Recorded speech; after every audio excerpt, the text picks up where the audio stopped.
नमस्कार साथियों, मैं आपका अपना प्रसन्न राघवन। उम्मीद करता हूं कि आप लोग बहुत अच्छे से पढ़ाई कर रहे होंगे और आपकी प्रिपरेशन भी बहुत अच्छे से चल रही होगी।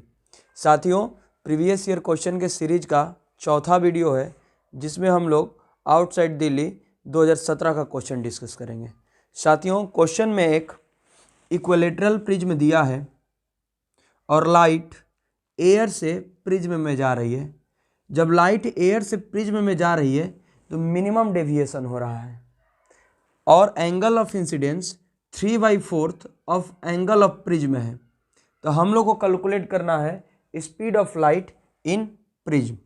साथियों, speed of light in prism को कैलकुलेट करने से पहले हम लोग ये जान लेते हैं कि जब लाइट मिनिमम डेविएट करती है तो क्या क्या रिजल्ट हम लोग को मिलता है और एंगल ऑफ डेविएशन होता क्या है। साथियों, पहले लाइट एयर से प्रिज्म में जाएगी, मतलब कि रेयरर से डेंसर मीडियम में। तो हम लोग ये नॉर्मल बना रहे हैं, ये क्या हो जाएगा हमारा नॉर्मल। तो लाइट रेयरर से किधर जा रही है, डेंसर मीडियम में, तो बेंड करेगी टुवार्ड्स नॉर्मल। और सेकेंड रिफ्रैक्शन यहाँ पर होगा, लाइट डेंसर से किधर जा रही है, रेयरर मीडियम में, तो अवे फ्रॉम नॉर्मल। यहाँ पर ये एंगल ऑफ इंसिडेंस, ये एंगल ऑफ रिफ्रैक्शन, इसको बोलते हैं एंगल ऑफ रिफ्रैक्शन। और ये होता है एंगल ऑफ इमरजेंस, ई को बोलते हैं एंगल ऑफ इमरजेंस। ये इंसिडेंट रे, बीच में रिफ्रैक्टेड रे और बाहर वाले को इमरजेंट रे बोलते हैं। साथियों, एंगल ऑफ डेविएशन एक ऐसा क्वांटिटी है, मान लीजिए कि ये लाइट, रेज ऑफ लाइट जा रही थी और ये बीच में प्रिज्म में नहीं आता, तो क्या रेज ऑफ लाइट इसी तरह से अपने आगे पाथ में बढ़ जाती। पर इस प्रिज्म के आ जाने के कारण से रेज ऑफ लाइट का फाइनली जो पाथ था वो फाइनली ये हो गया। इनिशियली यदि ये प्रिज्म नहीं आता तो लाइट ऐसे जा रही थी, पर फाइनली ये प्रिज्म के आ जाने के कारण से ये लाइट इतना हुई, ये लाइट का फाइनली इमरजेंट ये रास्ता है। तो प्रिज्म के आ जाने के कारण से लाइट अपने पाथ से कितना डेविएट हो चुकी है, लाइट अपने पाथ से कितना भटक चुकी है, वो कौन क्वांटिटी बताता है, एंगल ऑफ डेविएशन। जब हम इंसिडेंट रे को फॉरवर्ड प्रोड्यूस करें और इमरजेंट रे को बैकवर्ड प्रोड्यूस करें, इन दोनों के बीच में जो एंगल बनता है इसी को कहते हैं एंगल ऑफ डेविएशन। क्लियर हुआ। एंगल ऑफ डेविएशन ये बताएगा कि कोई भी रेज ऑफ लाइट अपने रास्ते से कितना भटक चुकी है प्रिज्म के आ जाने के कारण से। क्लियर हो गया।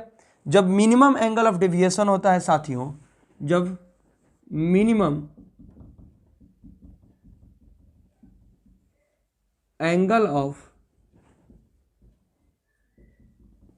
डेविएशन होगा तो दो फेनोमेना मिलता है कि I बराबर E होगा, angle of incidence equal to angle of emergence. I बराबर क्या हो जाता है, E हो जाएगा, ये पहला रिजल्ट मिलता है। और दूसरा ये R1 और R2 क्या होता है, बराबर होता है।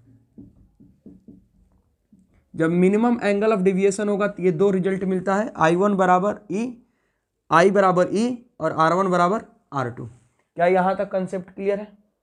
अब हम लोग कैलकुलेट करेंगे कि speed of light in prism कितना हो गया। साथियों, एक इंफॉर्मेशन हमको गिवन है कि angle of incidence is 3/4 of angle of prism. अब साथियों, एंगल ऑफ प्रिज्म कितना है, तो यहाँ पर ये गिवन है कि इक्विलेटरल ग्लास प्रिज्म है। इक्विलेटरल मतलब क्या है, एंगल कितना होगा, 60 डिग्री होगा। मतलब कि एंगल ऑफ प्रिज्म हमारा 60 डिग्री है। और ये कह रहा है कि angle of incidence is 3/4 of angle of prism, मतलब कि एंगल ऑफ इंसिडेंस जो है वो 3/4 ऑफ है एंगल ऑफ प्रिज्म। यहाँ पर लिख दे रहा हूँ पहले एंगल ऑफ प्रिज्म, मतलब कि 3/4 ऑफ 60 डिग्री। यहाँ से ये कटा 45 डिग्री हो जाएगा एंगल ऑफ इंसिडेंस। क्या साथियों यहाँ तक क्लियर है कि एंगल ऑफ इंसिडेंस कितना आ गया, 45 डिग्री। अब हम लोग का काम है कि इस एंगल ऑफ रिफ्रैक्शन R1 मिल जाए तो अपना काम बन जाए।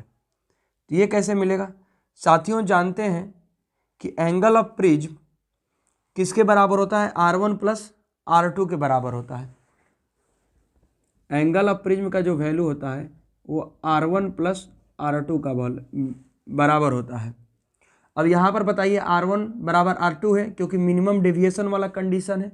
तो क्या मैं यहाँ पर लिख सकता हूँ A is equal to 2 times of R1 अब ए का वैल्यू कितना है गिवन है क्वेश्चन में 60 डिग्री, तो 60 degree is equal to 2 into R1, मतलब कि R1 का वैल्यू कितना आ गया 30 डिग्री। हमको I का वैल्यू मिल गया है, हमको R1 का वैल्यू मिल गया है। अब हम लोग speed of light in prism calculate कर सकते हैं। कैसे? तो इस पॉइंट पर हम लोग लगा देते हैं स्नेल्स लॉ। क्या लगा देते हैं? Snell's law. स्नेल्स लॉ भूल गए हैं? एक सिंपल सा तरीका है स्नेल्स लॉ का, सिंपल सा एक फॉर्मूला याद करिए, ट्रिक है ये। इधर का एंगल कितना है आई, साइन के साथ ले लीजिए, इनटू इधर का इस मीडियम का रिफ्रैक्टिव इंडेक्स को मल्टीप्लाई कर दीजिए। स्नेल्स लॉ मैं लिख रहा हूं, स्नेल्स लॉ।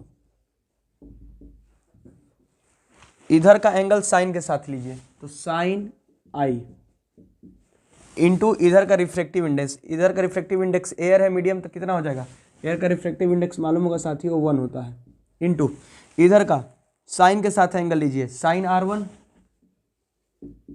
साइन R1, और इधर का रिफ्रैक्टिव इंडेक्स कितना है, प्रिज्म का रिफ्रैक्टिव इंडेक्स दिया नहीं है तो हम मान लेते हैं refractive index of prism new P. ये होता है स्नेल्स लॉ। स्नेल्स लॉ साथियों बता देता हूँ, इधर का एंगल ले लो साइन के साथ और उधर का रिफ्रैक्टिव इंडेक्स को मल्टीप्लाई कर दो, इक्वल टू इधर का एंगल साइन के साथ इंटू इधर का रिफ्रैक्टिव इंडेक्स मल्टीप्लाई कर दो। ये होता है स्नेल्स लॉ, सिंपल सा क्लियर सा कंसेप्ट है। अब ये बताइए साइन आई का तो वैल्यू आप लोग जानते हैं भाई, आई का वैल्यू दिया है 45, मतलब कि साइन 45 इंटू 1, साइन 45 ही हो जाएगा। साइन R1 का वैल्यू आया है sine 30 is equal into refractive index of prism. ये बताइए साइन 45 का वैल्यू कितना होता है 1/√2, साइन 30 का वैल्यू कितना होता है 1/2 into refractive index of prism, मतलब कि 2 को इधर भेज सकता हूँ बाबू, तो रिफ्रैक्टिव इंडेक्स ऑफ जो प्रिज्म आया वो 2/√2 आ गया। इसको क्या लिख सकते हैं, क्या लिख सकते हैं, क्या बताइए, 2 को क्या मैं लिख सकता हूँ √2 इंटू